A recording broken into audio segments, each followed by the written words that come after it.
call to Alex, you know, she forgot to tell you one important part of that story. She's the one who got on the bus after I had to race after her first grade friends and said, well, we have to wait for a certain 40-year-old to come across the park.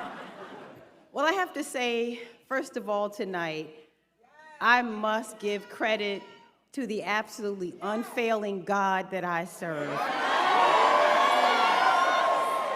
One whose grace has been sufficient at every turn. I don't have enough words to say thank you to God, whose faith has been unfailing. I want to thank him so much. And just a moment ago, I received a call from Governor Hogan congratulating me on tonight's victory.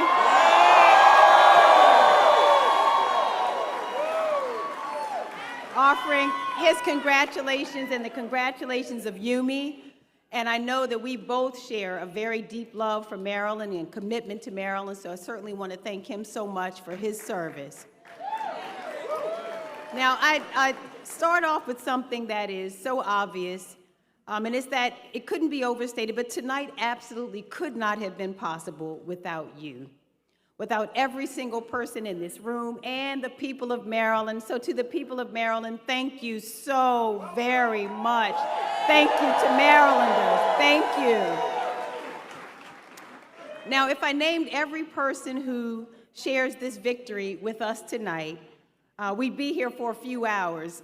But I can't leave the stage without thanking some very special people who made tonight possible.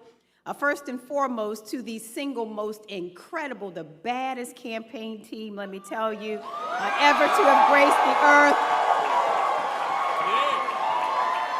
This team is incredible, and they are led by the incomparable Sheila O'Connell, our campaign manager. Thank you so much to Sheila, who is what I love to call a super bad woman. Sheila led this, she flew this plane, no matter what the winds were, against over $100 million that was spent against our campaign. And we're here tonight for every single person on this team who gave everything they had. They left it all on the field. This was the single most talented team. I've seen every single one of them. I want to thank them so much for their commitment. I want to thank them for sharing their talents with me. And I can't wait to continue working and making your efforts worthwhile. I'd also like to thank some of our partners. Emily's List. I want to say thank you so much to Emily's List and the super incredible Jessica Mackler, Higher Heights, and Glenda Carr. There's a network across the country electing women. I want to thank them so much, and also want to thank all labor who are here tonight, many of whom are here tonight. All of our faith leaders and faith community, want to thank them so much. Divine Nine, my brothers and sisters of the Divine Nine. Yes, the coalition. Yeah, yes.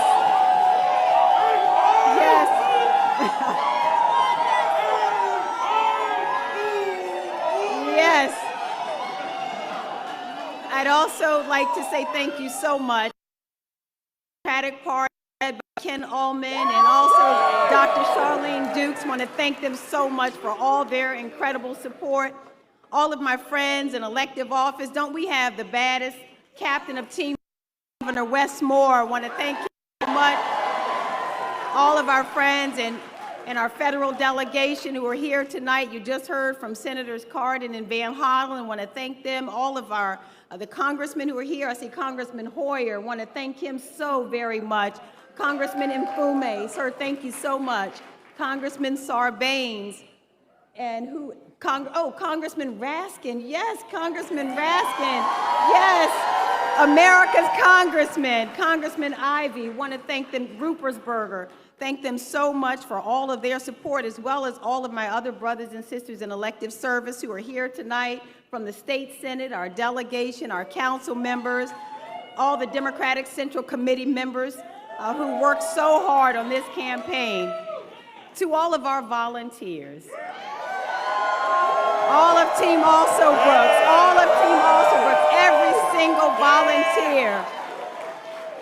Thank you not just for believing in this movement, but I thank you for working so hard to take the movement to the people. So for every single volunteer who opened your home, who met us in coffee houses, met us in backyards, for all the donors who contributed, I want to just say thank you so much for every phone call and every door knock. Thank you so very much.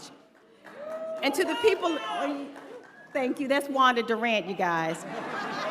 To the people of Maryland, especially the folks who came out. Now, you all know we started a little later tonight, and you know why that was? It was because our college students and first-time voters, so many of them showed up at the polls tonight. They had to keep the polls open later because our children came out to vote tonight. And so I want to just say thank you to them, and also want to just give a special shout out to my hometown, Prince George's County, Maryland. Prince George's County, Maryland.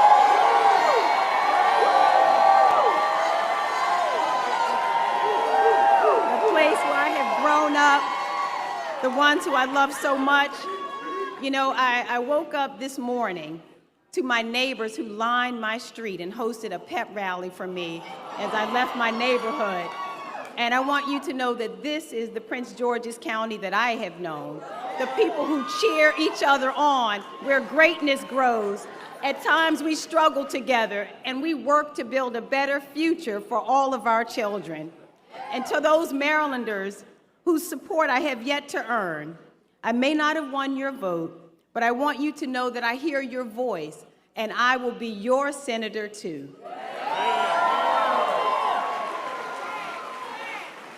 And then thank you most especially to the most amazing family this side of heaven. Thank you first of all to my super incredible big sister, Kimberly Seymour, who is my protector and my hero, the best sister in the world. And you know, Kim, we're going to be up pretty late tonight. We're going to be celebrating this one for a moment. I'd also like to thank my parents, James and Patricia Also Brooks, my two heroes, right over there, whose values I hope you see reflected in me every day. And you see as well their love, the profound love that they taught me for other people.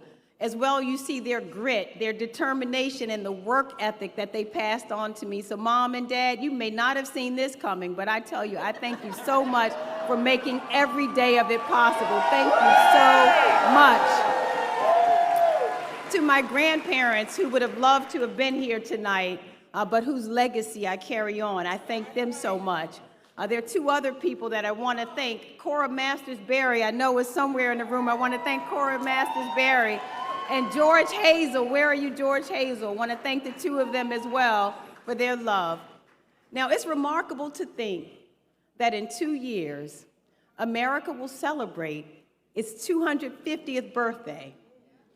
And in all those years, there have been more than 2,000 people who have served in the United States Senate, and only 3 have looked like me.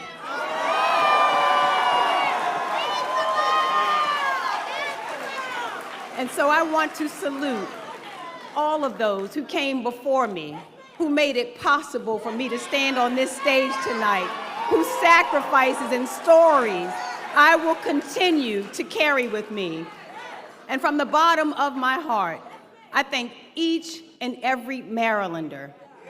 To serve this state, my hometown, is the honor of a lifetime. And there are few places, be clear, like Maryland. Marylanders are absolutely amazing people. Absolutely amazing people. And I know how amazing they are because I've had the great honor of traveling all across this state, meeting Marylanders where they live, where they love, where they worship, where they build businesses, where they educate their children, and where they dream of a better day. And I stand here tonight for all those people who dream of a better day. We stand tonight united as one Maryland. And to each and every Marylander, I say this: I will make your care my concern, your hope my focus, and your dreams my work in the days and years to come. And to the people who did not vote in this election, I want you to know that I see you too, and that I will never stop working to prove that public service, that the work we do can and must change the lives of people for the better. And lastly, I stand here tonight for my North Star, for my reason for being, my incredible daughter, Alexandra.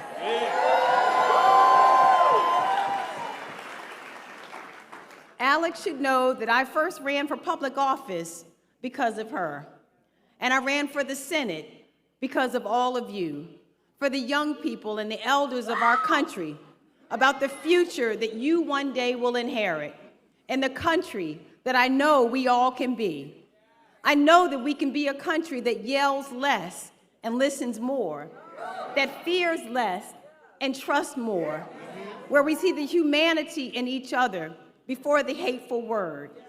And as divided as we may feel, in America, I still believe there is no us against them.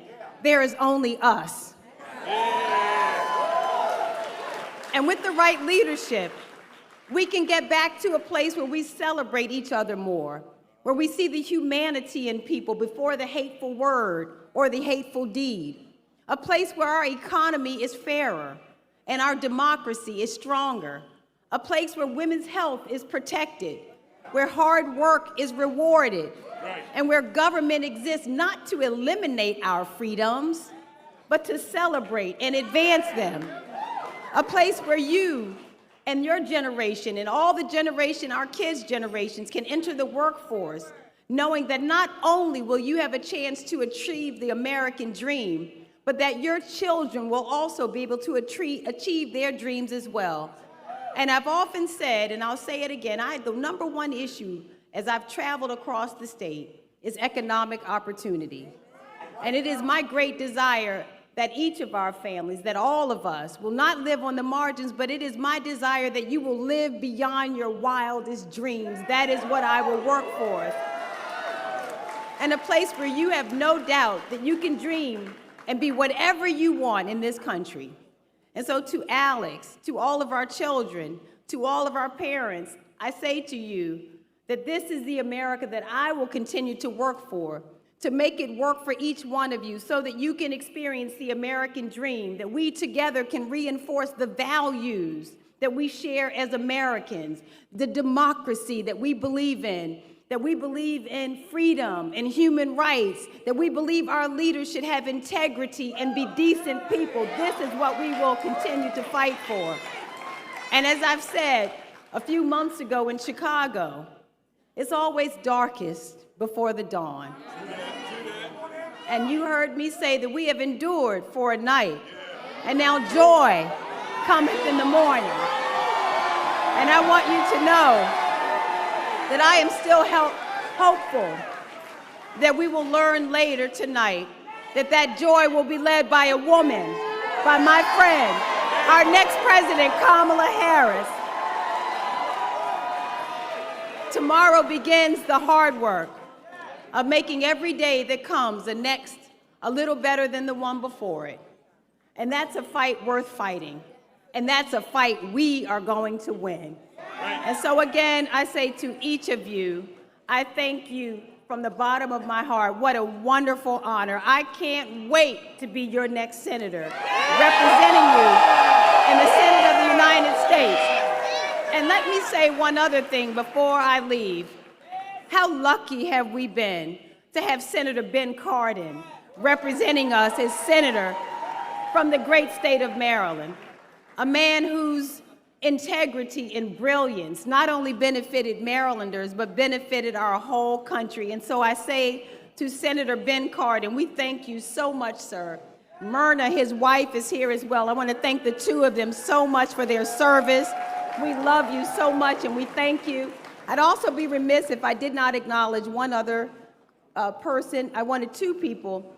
My pastor, John K. Jenkins, and Trina Jenkins are here tonight. I certainly want to salute them and thank them so much for their love and their guidance. Thank you so much. I love all of you. Thank you so much, everybody. Thank you so much.